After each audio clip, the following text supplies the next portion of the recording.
Hello dear student, कैसे हैं?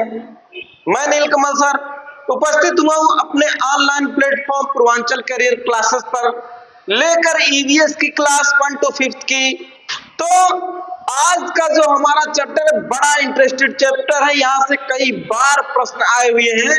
तो आप हमारे चैनल पर अंत तक बने रहिए और आनंद उठाइए इस वीडियो का। और मोस्ट इम्पोर्टेंट टॉपिक है, ये जीके जीएस से भी संबंधित है और सीटेट के लिए भी बड़ा इम्पोर्टेंट है। तो आइए आप हमारे इस official YouTube channel Purvanchal career classes को सब्सक्राइब, लाइक और शेयर करना ना भूलिए। तो आज की जो टॉपिक है इसका नाम है बूंद बूंद से। क्या है? बूंद बूंद से इसका नाम है।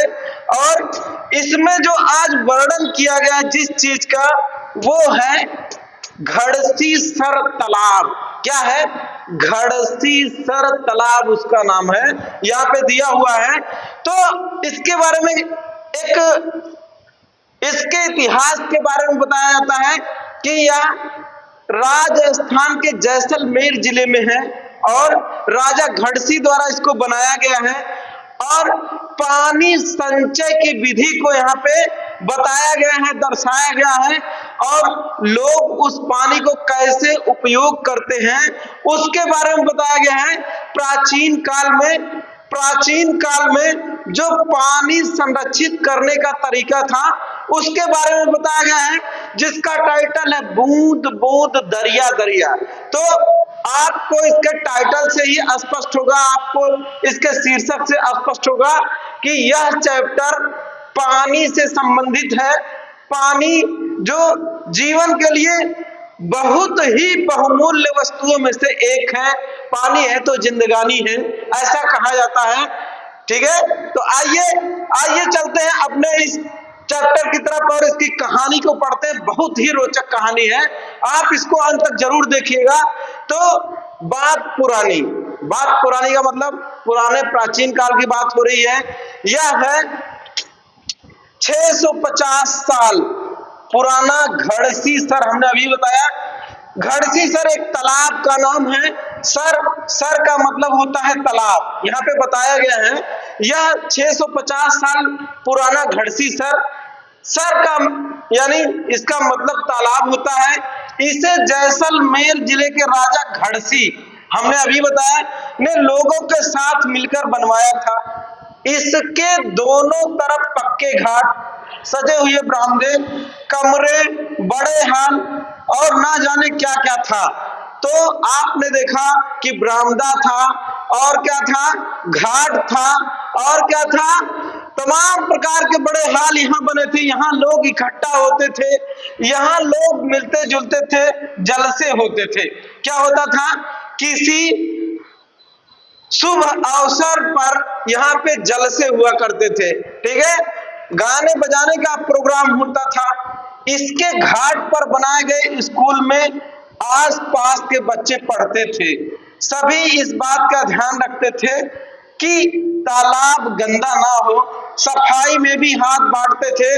तो आपसे भी अनुरोध है कि अगर आपके पास कोई ऐसा तालाब या कुआं है जो प्राचीन काल का है, अवशेष के रूप में है, तो उसको आप गंदा ना करें, बल्कि उसकी साफ सफाई करके उसको रखे, उसके उपयोगिता को बनाकर रखे। आगे क्या दिया है? मीलों तक फैले इस घड़सीसर में बारिश का पानी इकट्ठा होता था। तो हमने अभी बताया इसको कि पानी संचय का तरीका था। कौन पानी? जो बरसात का पानी होता था। ठीक है, तालाब इस तरह बनाया गया था कि जब वह पानी से भर जाता तब बाकी पानी बहकर नीचे बने हुए तालाब में चला जाता। जब वह भी लबालब भर जाता तो पानी तीसरे तालाब में चला जाता। आप देख रहे हैं कि एक के बाद एक यहाँ पे तालाब बने हुए हैं और यहाँ पे उसका चित्र दिखाया गया है घड़सीसर का। ठीक है, घड़सीसर का यहाँ पे चित्र दिखाया गया है। तालाब इस तरह से बनाया गया था कि जब वह पानी से भर जाता था तब बाकी पानी बहकर नीचे बहे हुए तालाब में चला जाता था। जब वह भी लबालब भर जाता था तो पानी तीसरे तालाब में चला जाता था। इस तरह से 9 तालाब एक दूसरे से आपस में जुड़े हुए थे, पूरे साल पानी की कोई परेशानी नहीं होती थी। तो आपने देखा इसमें कुल तालाबों की संख्या कितनी है? कुल तालाब जो हैं ये हैं 9। ठीक है, कितने हैं? 9 तालाब है। इसमें एक भर जाता था और उसके बाद दूसरे में पानी जाता था, ऐसे करके लास्ट तक पानी संचय होता था और इसका पानी पूरा साल भर वहां के लोग यूज करते थे, उपयोग करते थे। यहाँ पे इसका चित्र बनाया गया है, आप देख सकते हैं इसको। ये घड़सीसर है और ये बीच में एक किला बना हुआ है। ठीक है, एक किला बना हुआ है और इसके बारे में ही आज चर्चा हो रही है यहाँ पे। ये राजस्थान के जैसलमेर जिले में है। इसका नाम है घड़सीसर और इसको राजा घड़सी ने बनवाया था। तो उम्मीद करते हैं आपको ये कॉन्सेप्ट जरूर समझ में आया होगा। यहाँ से प्रश्न बने हुए पीछे, घड़सीसर से पीछे प्रश्न बने हुए हैं। तो आइए आगे देखते हैं। आज घड़सीसर जैसे उजड़ सा गया है, तो ऐसा क्यों हुआ? क्योंकि समय के साथ साथ इसके साफ सफाई का ध्यान नहीं दिया गया। इस वजह से घड़सीसर जो है वो आज अपने अस्तित्व के लिए तरस रहा है और यहाँ पे गंदगी का भरमार हो गया है। ठीक है, और क्या दिया हुआ है? 9 तालाबों के रास्ते में मकान और कॉलोनियां बन गई हैं। देखा, इसके जो है रास्ते में मकान और कॉलोनियां बन गई है। यहाँ इकट्ठा होने वाला पानी अब तालाब की तरह ना जाकर बेकार बह जाता है। तो यानी कि यह तालाब उपेक्षा का शिकार हुआ और समय के साथ साथ इस पे ध्यान नहीं दिया गया, इसके साफ सफाई पे, इसके मरम्मत पे। इस वजह से ये तालाब क्या हुआ? अपने अस्तित्व के लिए तरस रहा है, यानी कि इसका अस्तित्व ही अब समाप्त हो गया है। आगे देखते हैं इसके बारे में और कुछ क्या बताया गया है। तो घड़सीसर मोस्ट इंपॉर्टेंट है, इसको आप नोट करिएगा। इस चैप्टर का सबसे इंपॉर्टेंट टॉपिक जो है वो घड़सीसर है। उसके बाद जो दूसरी टॉपिक आती है ये अल-बिरूनी से आती है। किससे आती है? अल-बिरूनी। ये क्या था? एक विदेशी यात्री था। क्या था? एक विदेशी यात्री था जो भारत यात्रा पे आया था और यहाँ के कल्चर को, यहाँ की परंपरा को, यहाँ के पेशे को, यहाँ की जो किताबें हैं, धार्मिक किताबें थी, जो व्यवसाय से संबंधित किताबें थी, यहाँ तक कि जो पूजा पाठ से संबंधित किताबें थी, उनका अध्ययन किया और अपनी भाषा में उसको जो है कन्वर्ट किया, उसका जो है परिवर्तन करवाया, उसका जो है क्या करवाया? परिवर्तन करवाया और उसके बारे में पूरा वहां के देश के लोग हमारे देश की परंपरा के बारे में जाने समझे। आइए अल-बिरूनी के बारे में समझते हैं। अल-बिरूनी क्या है? अल-बिरूनी कहाँ का निवासी है? तो ये उज्बेकिस्तान का निवासी है। यहाँ पे दिया हुआ है, इसके एक एक पॉइंट को आप नोट करिएगा, एक एक पॉइंट को आप याद रखिएगा, लिख लीजिएगा। अल-बिरूनी से भी प्रश्न बने हुए हैं। ठीक है, अल-बिरूनी से भी प्रश्न बने हुए हैं। इसको एक एक पॉइंट का हम जो है आज विश्लेषण करेंगे और इससे प्रश्न बने हुए, इसको आप नोट करते चलिएगा। तो क्या दिया हुआ है? अल-बिरूनी इसका नाम है, इसके बारे में बताया जा रहा है 1000 से भी ज्यादा साल पहले एक यात्री भारत आए, इनका नाम था अल-बिरूनी। इसको आप नोट करिएगा। अल-बिरूनी जिस देश से आए थे उसे आजकल उज्बेकिस्तान कहा जाता है, इसको भी आप नोट करिएगा। कहाँ का निवासी था अल-बिरूनी? उज्बेकिस्तान का निवासी था। अल-बिरूनी ने बहुत ही बारीकी से चीजों और जगहों को देखा और उनके बारे में लिखा, खास तौर से वे जो उन्होंने अपने देश से अलग लगी। यानी कि अल-बिरूनी को जो उसके देश से अलग चीजें यहाँ पे लगी, परंपरा हुआ या कुछ दर्शनीय चीज थी, उसको जो है क्या किया है? उसको लिखा अपनी किताब में। चलो देखें कि अल-बिरूनी उस समय के तालाबों के बारे में क्या लिखते हैं। ठीक है, सबसे ज्यादा इसने लिखा किसके बारे में? भारतीय तालाबों के बारे में। भारतीय तालाब में जो पानी संचय करने की विधि थी उसके बारे में लिखा। अब यहाँ से एक एक पॉइंट को आप नोट करिएगा। यहाँ से प्रश्न पूछा हुआ है सीटेट में। यहाँ के लोग तालाब बनाने में तो माहिर हैं। अगर हमारे देश के लोग इन्हें देखेंगे तो हैरान ही रह जाएंगे। बहुत बड़े बड़े भारी पत्थरों को लोहे के कुंडों और सरियों से जोड़कर तालाब के चारों तरफ चबूतरे बनाए जाते हैं। इन चबूतरों के बीच में ऊपर से नीचे जाती हुई सीढ़ियों की लंबी कतारें होती हैं। लोगों के उतरने चढ़ने के रास्ते अलग अलग होते हैं। यहाँ कभी भीड़ लगने से परेशानी नहीं होती है। तो आपने देखा कि भारतीय तालाब का ये वर्णन किया हुआ है अल-बिरूनी अपनी पुस्तक में लिखा हुआ है कि वहां के लोग अगर इस मेथड को जानेंगे तो इन्हें देखेंगे और बहुत ही आश्चर्य भरे निगाहों से देखेंगे कि भारतीय लोग कैसे तालाब बना के पानी संचय करते हैं। ठीक है, और इसके बारे में बताया है कि तालाब के अंदर सीढ़ियों का निर्माण कैसे होता है। उसमें लोहे की सरिया लगा के ईंटों की जुड़ाई करके सीढ़ियां बनाई जाती हैं और उन सीढ़ियों से लोग नीचे तालाब में उतरते हैं और तालाब से बाहर निकलते हैं। इसका भी वर्णन यहाँ पे किया गया है और कह रहे हैं कि यहाँ कभी भीड़ लगने से परेशानी नहीं होती, अर्थात कि भीड़ कितनी भी हो चारों तरफ तालाब के सीढ़ी बनी होती है, उससे कोई परेशानी नहीं होती। तो है ना आज का कमाल का वीडियो। ठीक है, अंत तक आप जरूर बने रहिएगा। अभी इससे भी रोचक तथ्य आप जानेंगे जिसका कि आपके व्यवहारिक जीवन में उसका उपयोग है कि कैसे कैसे राजस्थान के लोग पानी संचय करते हैं और पानी की परेशानी से जूझते हैं और उन परेशानियों को कैसे दूर करते हैं। तो अंत तक आप इस वीडियो में जरूर बने रहिएगा इस चीज को जानने के लिए और देखने के लिए। ठीक है, तो यहाँ बूंद बूंद की कीमत अब जाके बता रहा है कि राजस्थान में बूंद बूंद की क्या कीमत है। राजस्थान में जैसलमेर ये एक जिला है। क्या है? जिला है। अलावा बहुत से इलाके ऐसे हैं जहां साल में बहुत ही कम दिन बारिश होती है। यहाँ की नदियां में भी साल में कई महीने पानी नहीं रहता है। तो आपने देखा, हमने आपको बताया कि हमारा प्यारा भारत विभिन्नताओं को लिए हुए अपने में समावेशित किया हुआ है। कहीं पे आप जाएंगे, उत्तर में जाएंगे तो वहां पे बर्फ ही बर्फ है।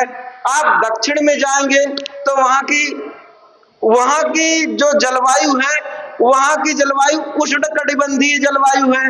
आप जब पूर्वोत्तर में जाएंगे तो वहां की सदाबहार जलवायु है। ठीक है, आप जब पश्चिम में जाएंगे तो वहां का जो जलवायु है वो समतापी जलवायु है, अर्थात जो पश्चिमी छोर के हैं प्रदेश वहां की जलवायु समतापी जलवायु है। यहाँ पे बताया गया है, बच्चों को बताया कि अल-बिरूनी की किताब किस तरह से इतिहास के बारे में जानने में मददगार है।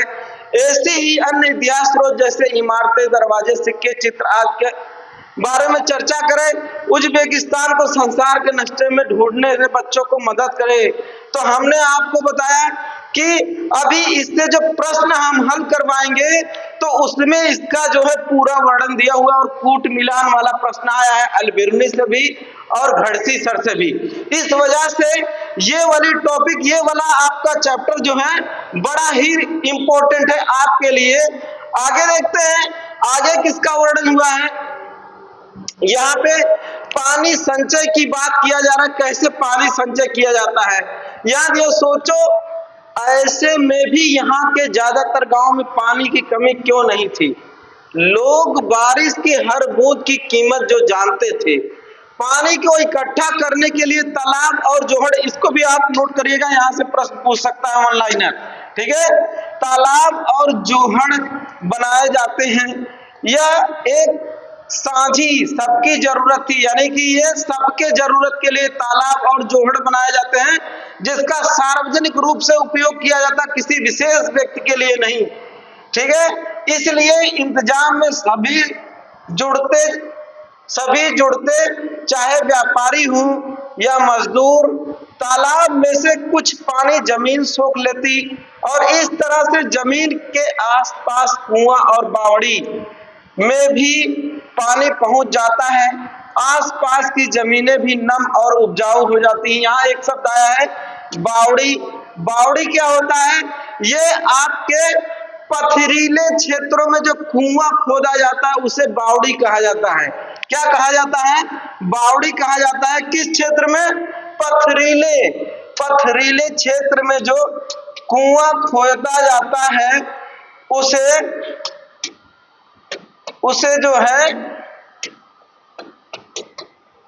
कुआं जो है उसी को कहा जाता है बावड़ी। ठीक है, इसको भी आप नोट करिएगा। ज्यादातर ये आपके महाराष्ट्र में ऐसे कुआं देखने को मिलते हैं और यूपी के संदर्भ में आपके बुंदेलखंड वाले क्षेत्र में ऐसे कुओं को देखने को मिलते हैं जिसे बावड़ी कहा जाता है। वन लाइनर में आपसे पूछ सकता है कि बावड़ी का क्या उपयोग होता है और बावड़ी मुख्यतः किस क्षेत्र में पाई जाती है, ऐसे क्वेश्चन बन सकते हैं। तो आप बावड़ी को नोट करिएगा, बावड़ी को आप जानते रहिएगा।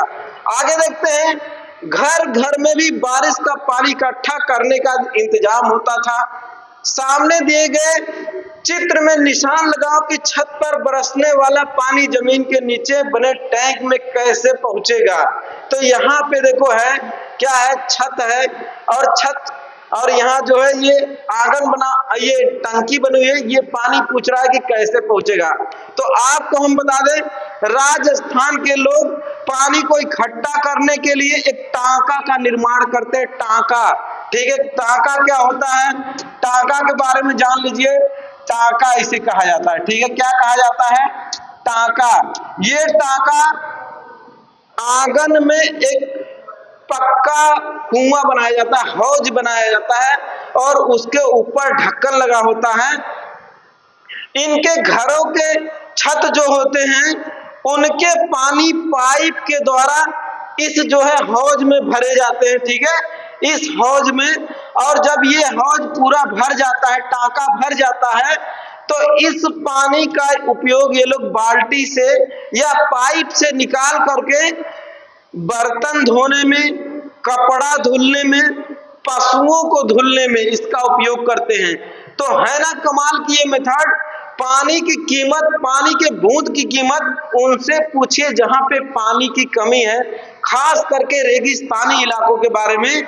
तो हमें भी पानी को बचत करना चाहिए, अपने जरूरत के हिसाब से उपयोग करना चाहिए और ज्यादा इसको जो है वेस्ट नहीं करना चाहिए, ज्यादा इसको जो है खर्च नहीं करना चाहिए आवश्यकता से ज्यादा। ये सब प्रकृति के द्वारा दी गई उपहार है और जीवन के लिए बहुमूल्य वस्तुओं में से एक है। ठीक है, आगे क्या है यहाँ पे, तुमने क्या कभी बावड़ी देखी है? तो हमने अभी बताया कि बावड़ी यहाँ पे देखो बनाया गया, पथरीले क्षेत्रों में पत्थरों को काट करके ऐसे सीढ़ी दर सीढ़ी बनाया गया और यहाँ से पानी निकाला जाता है। इसी को बावड़ी कहा जाता है, यहाँ पे चित्र के माध्यम से बताया गया है। ठीक है, और क्या पूछ रहा है?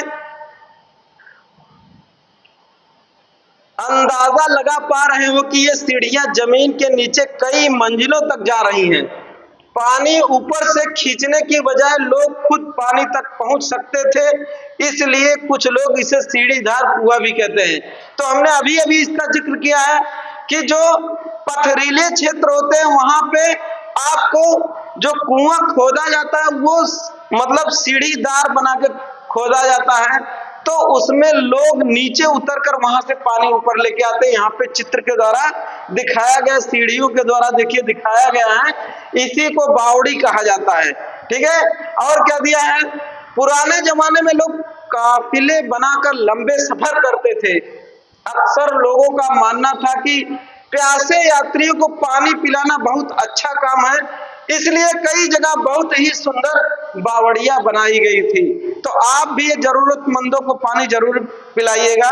ठीक है, जमीन पानी किस तरह सोख लेती है, कुआं या बावड़ी में पानी कैसे पहुंचता है, पता करिए, चर्चा करिए।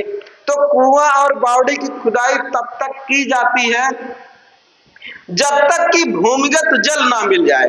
ठीक है, भूमिगत जल जब तक नहीं मिल जाता तब तक इसकी खुदाई की जाती है। आगे क्या दिया हुआ है क्या तुम्हारे यहाँ कभी पानी की किल्लत हुई है? अगर हुई है तो उसका कारण क्या था? तो हमारे यहाँ मैदानी क्षेत्रों में पानी की किल्लतें होती हैं। कब होती हैं? गर्मी के समय में, ठीक है, गर्मी के समय में या सूखा पड़ने के समय में पानी की कमी यहाँ होती है। और चर्चा करने के लिए कह रहा, दादी मामी के समय में क्या होता था। और एक चीज यहाँ पे आया है, पानी से जुड़े रीति रिवाज। तो हमारा देश विभिन्नताओं से भरा हुआ है। कुछ ऐसे प्रदेश होते हैं जहाँ पे पानी से संबंधित रीति रिवाज का प्रचलन है। जैसे उत्तराखंड की बात होती है, जब उत्तराखंड में नई नवेली दुल्हन आती है तो वो क्या करती है, जो झील या तालाब उसका जो है अर्घ देती है, उसको नमन करती है। इसको भी आप जानते रहिएगा कि उत्तराखंड की एक प्रचलन है, जहां पे नई नवेली दुल्हन आती है अपने ससुराल में तो सर्वप्रथम वो तालाब को नमन करने के लिए जाती है या पानी के स्रोत को नमन करने के लिए जाती है। इसका भी वर्णन यहाँ पे हुआ है। आइए देखते हैं, आज भी कहीं कहीं कई सौ साल पुरानी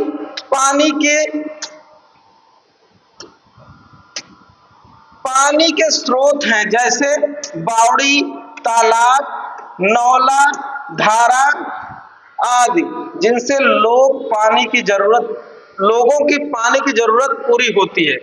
उत्तराखंड के ये फोटो देखो, पानी से जुड़े कई रीति रिवाज, त्योहार और जश्न।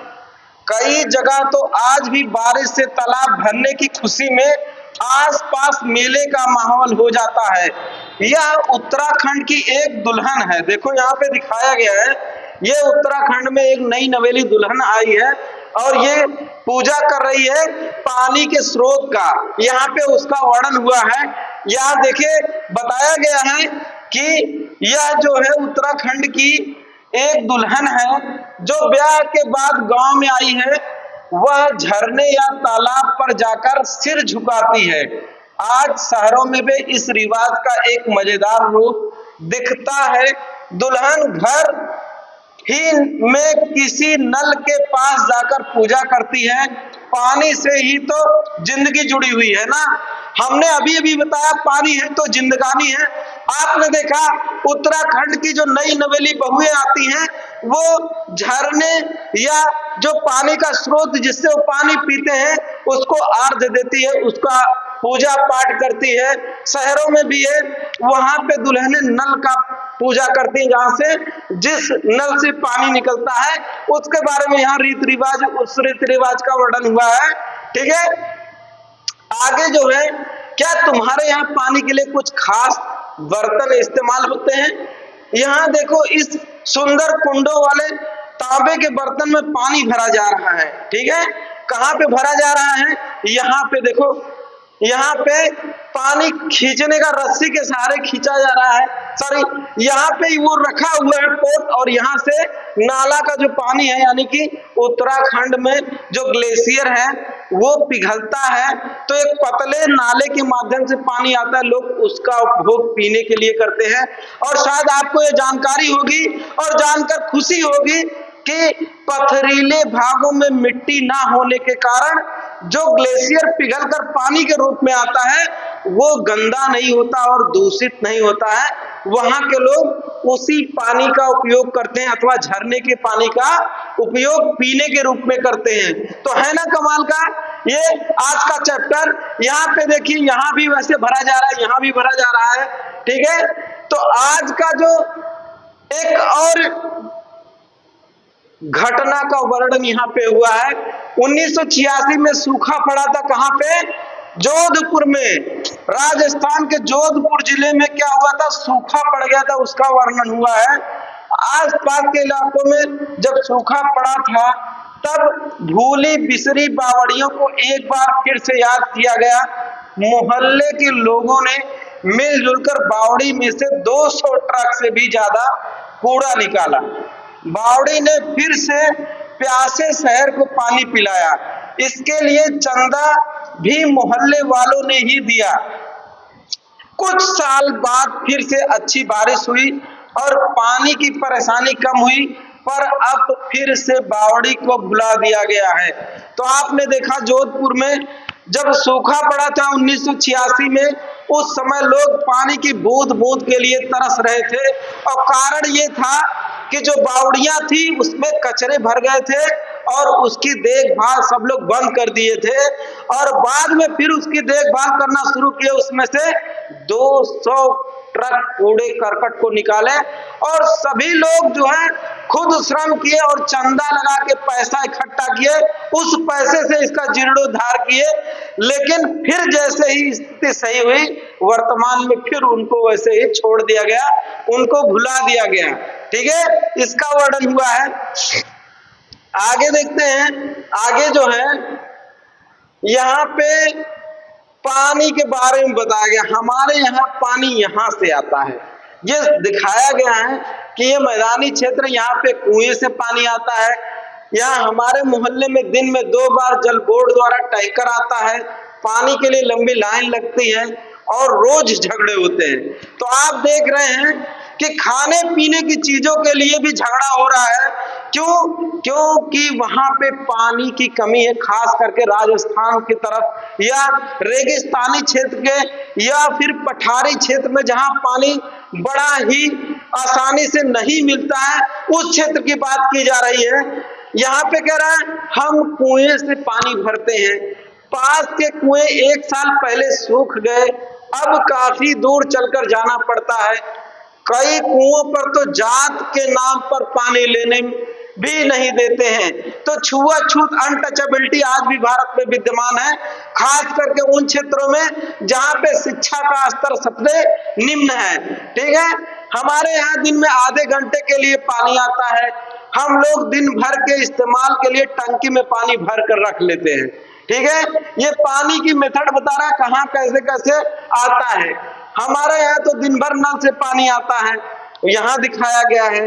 ठीक है, ये बता रहा है कि मेरे यहाँ हैंडपंप लगा है, लेकिन उसका पानी काफी खराब है, पीने के लिए तो पानी खरीदना ही पड़ता है। हमारे यहाँ घर में बोरिंग के पाइप में मोटर लगी है, लेकिन बिजली ही नहीं होती तो क्या करें।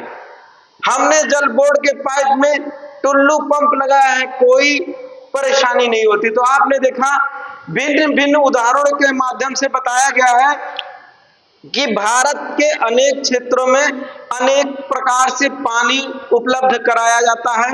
इसका वर्णन यहाँ पे किया गया चित्र के माध्यम से। तो कुछ ऐसे प्रदेश हैं जहां पे पानी का बिल आता है, खास करके महाराष्ट्र में। ठीक है, पानी का बिल आता है और उसमें जो है वर्णन होता है कि कौन सा जो व्यक्ति कनेक्शन लिया होता है, जिसपे जो है पानी का कनेक्शन होता है, तो उसके लिए बिल आती है। उसमें जो है वर्णन हुआ था, यहाँ पे दिल्ली जल बोर्ड का एक टिकट दिया मॉडल के माध्यम से दर्शाया गया है कि कैसे जो है बिल में क्या क्या दर्शाया रहता है। ठीक है, आगे जो है बिल को देखकर बताओ। इसी मैंने अभी बताया कि बिल आता है पानी के लिए, खासकर महाराष्ट्र, दिल्ली ऐसे शहरों में, और उसमें किन किन तथ्यों का वर्णन होता है इसके बारे में बताया गया है। ठीक है, जैसे किन के नाम बिल आती है, कितना बिल आती है, कितने तिथि, किस तिथि को आती है, ये सब वर्णन होता है उसमें। तो आज का वीडियो जो है वो यहीं तक, और यहाँ पे उसके एक और घटना के बारे में बताया गया है, ये भी राजस्थान की है, इनके भी बारे में जान लीजिए, इनका भी हो सकता हो यहाँ से भी प्रश्न पूछ सकता है। ये है दड़की माई, राजस्थान के अलवर जिले में एक गांव में रहती हैं। इस गांव की औरतों का पूरा समय घर के कामों और जानवरों की देखभाल में चला जाता था। कभी कभी तो जानवरों के लिए कुओं से पानी खींचने में पूरी रात लग जाती थी। जब गर्मियों में कुएं भी सूख जाते तो गांव छोड़ना पड़ता। दड़की माई ने पहल की और लोगों ने संस्था के साथ मिलकर तालाब बना लिया। जानवरों के चारे पानी की परेशानी कम हुई और ज्यादा दूध मिलने लगा। लोगों की कमाई भी बढ़ी है, वे लोग अब दूध का मावा बनाकर भी बेचते हैं। तो देखिए ये किताब, ये जो दड़की माई है, राजस्थान के अलवर जिले की, इनकी कहानी को बताया गया है। यहाँ भी पानी के ही उपयोगिता के बारे में बताया गया है। किसके बारे में? पानी की उपयोगिता के बारे में बताया गया है। तो आज का वीडियो पानी से संबंधित था। आपसे अनुरोध है कि आप उतना ही पानी खर्च करिए जितना आपको आवश्यक है और बेवजह पानी को ना बहाएं, ताकि आने वाली पीढ़ी के लिए जल सुगमता से उपलब्ध हो जाए। तो आप हमारे चैनल को शेयर, सब्सक्राइब और लाइक करना ना भूलिए। मिलते हैं अगले वीडियो में, तब तक के लिए नमस्कार, जय हिंद।